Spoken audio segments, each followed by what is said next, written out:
కమలానికి నాదుడేడి. Bharatiya Janata party అంతర్గత కుమ్ములాటలతోటి ఏ విధంగా ఇబ్బందులు పడతా ఉందో మనందరం కూడా గమనిస్తున్నాం. సో ఇప్పుడు నేను చాలా రకాల విషయాలు జరుగుతూ ఉన్నాయి.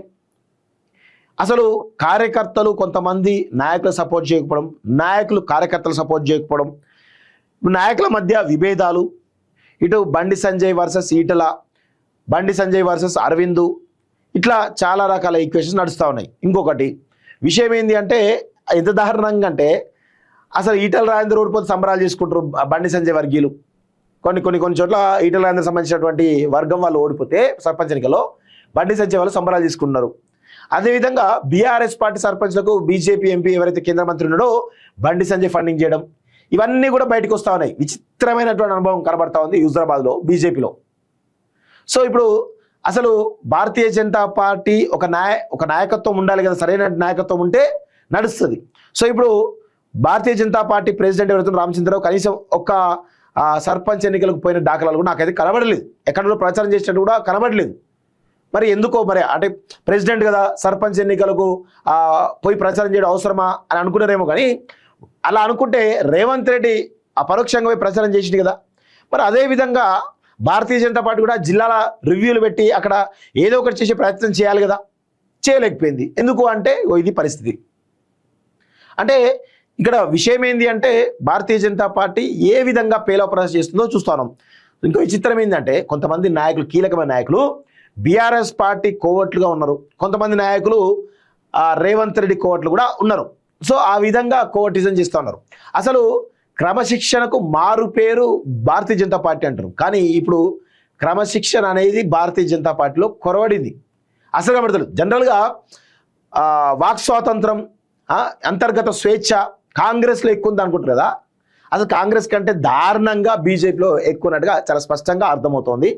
సో ఇక్కడ చూడండి, 8 మంది ఎమ్మెల్యేలు, మరో 8 మంది ఎంపీల స్థాయికి ఎదిగిన బీజేపీ తెలంగాణలో క్రమంగా ఎందుకు చతికిల పడుతుంది? కాంగ్రెస్లో అంతర్గత ప్రజాస్వామ్యం ఎక్కువ అని వ్యంగ్యంగా అంటుంటారు. భారతీయ జనతా పార్టీలో అలా ఉండదని, ఆ పార్టీ క్రమశిక్షణకు మారు పేరని భావిస్తారు.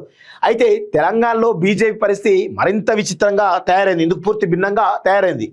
కాంగ్రెస్ నాయకుల వల్లే బహిరంగంగా ఒకరినొకరు విమర్శించుకోకపోయినా అంతర్గతంగా కత్తులు చూసుకోవడం మాత్రం మొదలుపెట్టారు. లోక్సభ ఎన్నికల తర్వాత జరిగినటువంటి ఎన్నికల్లో ఏ ఎన్నికల్లో కూడా బీజేపీ తన పట్టును ప్రదర్శించలేకపోయింది. సో తాజాగా జరిగినటువంటి సర్పంచ్ ఎన్నికల్లో కూడా పార్టీ పరిస్థితి అధ్వానంగా ఉంది. ఎంపీలు, ఎమ్మెల్యేలు ప్రాతినిధ్యం వహిస్తున్నటువంటి నియోజకవర్గాల్లో కూడా సర్పంచ్ ఎన్నికల్లో పార్టీ పనితీరు పేలవంగా ఉంది. నిజానికి తెలంగాణలో బీజేపీ బలపడడానికి ఇప్పుడు మంచి అవకాశం వచ్చింది. బీఆర్ఎస్ ప్రస్తుతం అంతర్గత కుమ్ములాటలతో సతమతమవుతుంది. ఇంటి గుట్టు లంకకు చేయటం అన్నట్టుగా ఆ పార్టీ పరిస్థితి తయారైంది. కేసీఆర్ కుమార్తె కవిత ఆ పార్టీకి తలపోటుగా మారింది. అధికారంలో ఉన్నప్పుడు జరిగిన అవినీతి అక్రమాలను ఆమె ఒక్కొక్కటిగా బయట పెడుతున్నారు. సోదరుడు కేటీఆర్ కూడా మినహాయింపు ఇవ్వడం లేదు. ఉద్యమ సమయంలో పలువురిని బెదిరించి డబ్బులు వసూలు చేశారని కవిత ఆరోపించారు. సొంత తండ్రిని కూడా టార్గెట్ చేయడానికి వెనకాడడం లేదు కవిత. సో ఇలాంటి పరిస్థితుల్లో 100% బీఆర్ఎస్ పార్టీ సంక్షోభాన్ని ఎదుర్కొంటుంది. ఇక రాబోయే రోజుల్లో ఇంకా బలహీనపడేటువంటి అవకాశం అయితే చాలా స్పష్టంగా కనబడతా ఉంది. సో ఈ పరిణామాన్ని ఎవరు బీజేపీ అందిపుచ్చుకోవాలి కదా, కానీ ఇందుకు భిన్నంగా బీజేపీలో కూడా అంతర్గత విభేదాలతోటి కొట్టుమిట్టాడుతూ ఉన్నారు. సో నేను చెప్తా ఉన్నాను కదా, అసలు పార్టీ కీలక పదవుల్లో ఉన్న వాళ్ళు సర్పంచ్గా పోటీ చేసే 10 ఓట్లు కూడా రావు. వాళ్ళు ఎంపీల పైన, కేంద్ర మంత్రుల పైన ఆజమాయిషి చెలాయిస్తూ ఉంటారు. అసలు మోడీ వేవ్ లేకపోతే వీళ్ళెవరు కొంతమంది గెలిచే వాళ్ళే కాదు. సో అలాంటి పరిస్థితి కనబడతా ఉంది. ఈ పరిణామాన్ని అందిపుచ్చుకొని ప్రధాన ప్రతిపక్ష పాత్ర పోషించాల్సిన బీజేపీ ఎందుకో స్తబ్దుగా ఉండిపోతుంది. ఇది గమనించడం వల్లే కాబోలు ప్రధాని మోడీ రాష్ట్రానికి చెందిన కేంద్ర మంత్రులు, ఎంపీలకు క్లాస్ తీసుకున్నారు. కాంగ్రెస్లో సీఎం రేవంత్ తన పట్టును పెంచుకుంటుండగా బీజేపీలో ఆ స్థాయి నాయకుడు కనిపించడం లేదు. కేసీఆర్, రేవంత్ ఒకరికొకరు ప్రత్యామ్నాయంగా ప్రజల ముందు ఉన్నారు. ఆ ఇద్దరికి బీజేపీ తరఫున ప్రత్యామ్నాయం ఎవరు అన్న ప్రశ్నకు సమాధానం బీజేపీ నుండి లేదు. ఇది అర్థమవుతుంది కదా. జూబ్లీస్ ఉప ఎన్నికల్లో విజయం సాధించిన తర్వాత మరింత ఆత్మవిశ్వాసంతో రేవంత్ అడుగులు వేస్తున్నారు. ప్రజల్లో తన ప్రతిష్ట పెంచుకోవడానికి అంది వచ్చిన ఏ అవకాశాన్ని కూడా వదులుకోవడం లేదు.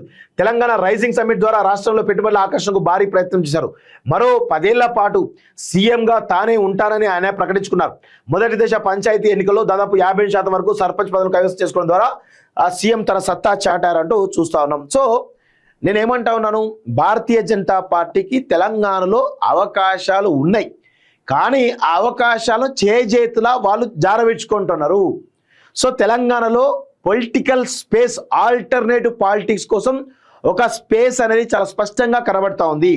ఎందుకంటే కాంగ్రెస్లో ఉన్నటువంటి అంతర్గత విభేదాలు, మంత్రులు సీఎం మధ్య విభేదాలు, లేకపోతే ఎమ్మెల్యేలు మంత్రుల మధ్య ఉన్నటువంటి విభేదాలు స్పష్టంగా ఉండడంతో ప్రజలకు కాంగ్రెస్ పార్టీ పైన నమ్మకం లేదు. సో ఆల్టర్నేటివ్ కోసం ఎదురు చూస్తూ ఉన్నారు. సో అదేవిధంగా ఇటు బీఆర్ఎస్ పట్ల నమ్మే పరిస్థితి కనబడతలేదు, బీజేపీ అసలు నమ్మే పరిస్థితి కనబడతలేదు. సో ఇప్పుడు ప్రస్తుతం ఉన్న దాంట్లో బీసీ నాయకత్వం కూడా చాలా విపరీతంగా బీసీ వాదం బలంగా విరిగిపోయింది. కాబట్టి ఇప్పుడున్న పరిస్థితిలో ఒక ఆల్టర్నేటివ్ పొలిటికల్ పార్టీ గనక ఏర్పాటైతే 100% తెలంగాణలో సక్సెస్ అయ్యేటువంటి అవకాశం అయితే ఉంటుంది. ఇది 100% మనం గమనించాల్సిన అవసరం అయితే ఉంటుంది. సో ఒకసారి ఇంకా కొంచెం డెప్త్గా కొంత చదివేటువంటి ప్రయత్నం చేద్దాం, ఎందుకంటే చాలా ఇంపార్టెంట్ పాయింట్స్ అయితే కనబడతా ఉన్నాయి. తెలంగాణలో పార్టీని తీర్చిదిద్దడానికి ప్రధాని మోడీ ఎటువంటి చర్యలు తీసుకోబోతున్నారు? పార్టీకి పూర్తి స్థాయిలో జవసత్వాలు సమకూర్చడానికి కేంద్ర నాయకత్వం ఏదో ఒకటి చేయకపోతుందా అని బీజేపీ శ్రేణులు ప్రస్తుతానికి ఆశగా ఎదురు చూస్తున్నాయి. మునుముందు రాష్ట్రంలో బీజేపీ పరిస్థితి ఎలా ఉండబోతుంది అనేది తెలియాలంటే ఆ పార్టీ కేంద్ర నాయకత్వం ఏం చేయబోతున్నదో తెలియాలి. ఇక్కడ విషయం ఏంటంటే, నిజంగా కేంద్ర నాయకత్వానికి తెలంగాణ మీద ప్రేమ ఉంటే ఏపీతో సమానంగా తెలంగాణకు కూడా ఈరోజు నిధులు కేటాయించాలి. కానీ మనం కట్టే ట్యాక్స్లేమో దేశంలో అత్యధికంగా మనం ట్యాక్స్లు కడితే, కానీ మనకు రిటర్న్ వచ్చేవి మాత్రం చాలా తక్కువగా కనబడతా ఉన్నాయి.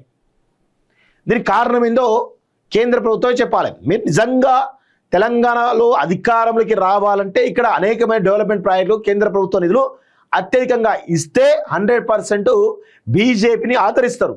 మీరు ఇవ్వడమే కాదు, దాన్ని మేము ఇచ్చినామని చెప్పేసి బలంగా చెప్పుకోవాలి. చెప్పుకున్నప్పుడే మీరు అధికారులకు వస్తారు. కానీ ఆ చెప్పుకునేటువంటి భావదారిద్ర్యంలో ఈరోజు లేకపోవడం చాలా దుర్మార్గమైన విషయం. ఆ చెప్పుకునే పరిస్థితులు లేకపోవడం బీజేపీ యొక్క భావదారిద్ర్యానికి నిదర్శనంగా కనబడుతుంది. నేనేదో విమర్శిస్తానని కాదు. ఈరోజు ఎవరున్నారు నాయకుడు? పార్టీని నడిపే సత్తా ఉన్న నాయకుడు ఎవరు కనబడతలేరు. అందరూ బలహీన పడిపోతున్నారు. ఒకరిపైన ఒకరు దుమ్మెత్తి పోసుకుంటున్నట్టే కనబడతా ఉంది తప్ప ఏమీ లేదు అక్కడ.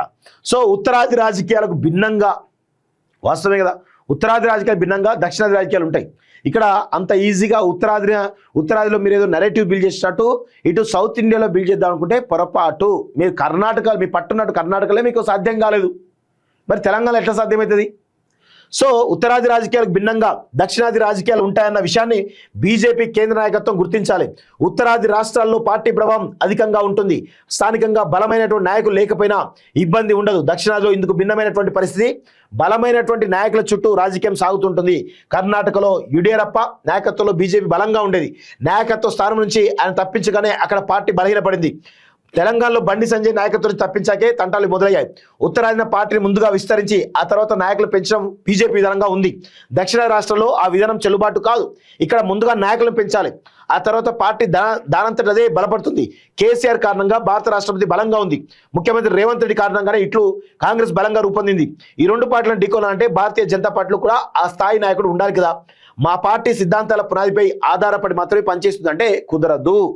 100% తెలంగాణ రాష్ట్రంలో అందరూ గుర్తుపెట్టుకోవాల్సిన అంశం ఏంటంటే, బీజేపీ వాళ్ళు ముఖ్యంగా ఇక్కడ మీరు హిందుత్వవాదంతో తెలంగాణలో అధికారంలోకి వస్తామని అనుకుంటే అది మీ భ్రమనే. ఎందుకు అంటే ఈ దేశవ్యాప్తంగా ఆర్ఎస్ఎస్ హిందుత్వవాదాన్ని బలపరచడంలో దాదాపు 100 ఏళ్లకు పైగా కృషి చేసిందనే విషయం వాస్తవం. ఈరోజు తెలంగాణ వాదం కూడా, ఈరోజు తెలంగాణ రైతాంగ సాయుధ పోరాటం నుంచి మొదలుపెట్టుకుంటే నిన్నటి మనదేశ తెలంగాణ ఉద్యమం వరకు కూడా ఇక్కడ తెలంగాణ అస్తిత్వ పోరాటాలు బలంగా ఉన్నాయి. సో అలాంటి పోరాటాలు బలంగా ఉన్నాయి కాబట్టి హిందుత్వవాదం ఎంత బలంగా ఉంటుందో తెలంగాణ అస్తిత్వ బలం కూడా అంతే బలంగా ఉంటుంది. సో మీరు ఏం చేయాలి? బీజేపీ నాయకత్వం రెండింటిని కూడా, హిందుత్వవాదాన్ని తెలంగాణ వాదాన్ని రెండింటిని ప్యారల్గా ముందుకు పోతేనే మీరు తెలంగాణలో అధికారంలో రావడానికి అవకాశం ఉంటుంది. ఫర్ ఎగ్జాంపుల్, మీరు తెలంగాణ రాష్ట్రంలో మార్వాడి గోబ్యాక్ ఉద్యమం ఊపందుకున్న విషయం మనందరూ కూడా తెలుసు. మార్వాడి గోబ్యాక్ ఉద్యమం ఎందుకు ఊపందుకున్నది? ఇక్కడ ఉన్నటువంటి ఈ హైదరాబాద్కే పరిమితమైనటువంటి మార్వాడీలు తమ వ్యాపార సామ్రాజ్యానికి ఈరోజు గ్రామ గ్రామాన తీసుకెళ్తూ అక్కడ ఉన్నటువంటి వ్యాపార వర్గాల యొక్క వ్యాపారాన్ని దెబ్బతీస్తూ ఉన్నారు. సో అది తెలంగాణ ప్రజలకు ఒక పెద్ద అవరోధంగా మారింది. కాబట్టి మార్వాడి గో బ్యాక్ అనేటువంటి ఉద్యమం రావడం జరిగింది.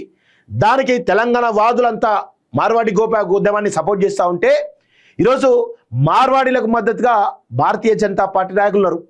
సో ఇది తెలంగాణ అస్తిత్వానికి దెబ్బ కొట్టే విధంగా ఉంది కదా. సో మరి ఆబ్వియస్గా ఏం జరుగుతుంది ఇక్కడ? కాంగ్రెస్ న్యూట్రల్గా కనబడ్డది, ఏదో అరకొర స్టేట్మెంట్ తప్ప పెద్దగా ఏమీ లేదు. బీఆర్ఎస్ న్యూట్రల్ కనబడ్డది. కానీ మార్వాడీలకు మద్దతుగా తెలంగాణ వాదానికి వ్యతిరేకంగా ఈరోజు బీజేపీ ఉంది. కాబట్టి బీజేపీ తెలంగాణ బలపడుతుందా? బలపడదు. రెండోది, బాలు విగ్రహం పెడతా ఉన్నారు, బాలసుబ్రహ్మణ్య విగ్రహం. ఆయన కిరాయి పాటగాడు, ఆయన ఏం ప్రజల కోసం పాడిన గాత్రం కూడా కాదు. కనీసం ఒక ప్రజల కోసం ఒక్క పాట కూడా పాడినటువంటి వ్యక్తిని ఈరోజు విగ్రహాన్ని వద్దని తెలంగాణ వాదులు మా విగ్రహాలు పెట్టాలి, తర్వాత బాలు విగ్రహం పెట్టాలని చెప్పి ఒక నాన్న తీసుకుంటే బాలు విగ్రహం మద్దతుగా బీజేపీ పోరాడుతూ ఉంది. ఇక మరి తెలంగాణలో ఇంత భావదారిద్ర పరిస్థితిలో భారతీయ జనతా పార్టీ ఉంటే తెలంగాణలో బీజేపీ బలపడుతుందా? అందుకే ఇక్కడ అస్తిత్వ పోరాటాలున్నాయి. తెలంగాణ అస్తిత్వ ఆత్మగౌరవ పోరాటాలు చాలా బలంగా పునాదులు వేసుకున్నాయి. ఇలాంటి పరిస్థితుల్లో మీరు వీటికి వ్యతిరేకంగా పోతా అంటే తెలంగాణ ప్రజల ఆగ్రహాన్ని బీజేపీ చవి చూడాల్సిన అవసరం అయితే ఉంటుంది. సో 100% వాస్తవం. సో ఇంకా విషయం ఏంది, బీసీలకు సంబంధించిన విషయం చూసినట్లయితే బీసీలకు సంబంధించిన విషయంలో ఇటు కాంగ్రెస్ కానీ బీఆర్ఎస్ కానీ ఎంతో కొంత ప్రయత్నం చేస్తూ ఉంది. కానీ బీజేపీ సైలెంట్గా ఉంటుంది. అంటే ఇటు బీసీల విషయంలో కావచ్చు, ఇటు తెలంగాణ అస్తిత్వ ఆత్మగౌరవ పోరాట విషయంలో కావచ్చు, భారతీయ జనతా పార్టీ పూర్తి భిన్నంగా పోతున్నట్టు కనబడుతుంది. కాబట్టి తెలంగాణలో బీజేపీకి నూకలు చెల్లినట్టు కనబడుతుంది. ఫస్ట్ వాళ్ళ వ్యవహార శైలి మార్చుకోవాలి. మార్చుకుంటేనే తెలంగాణలో బీజేపీ బలపడడానికి అవకాశం ఉంటుంది. ఉత్తరాది రాజకీయాలు తెలంగాణలో చేస్తామంటే కుదరదు. సౌత్ ఇండియాలో ఎక్కడ కూడా కుదరదు. మీరు తమిళనాడులో అంత పెద్ద పోరాటం చేస్తున్నారు, కనీసం ఒక్కటంటే ఒక్క సీటును గెలవగలిగిరా? లేదు కదా. సో ప్రస్తుత పరిస్థితి కనబడతా ఉంది. సో భారతీయ జనతా పార్టీ ఇప్పటికైనా కానీ తమ తీరు మార్చుకుంటే బాగుపడతారు, లేదంటే మాత్రం ఇక వాళ్ళని బాగుపరచడం ఎవరి వల్ల కాదు.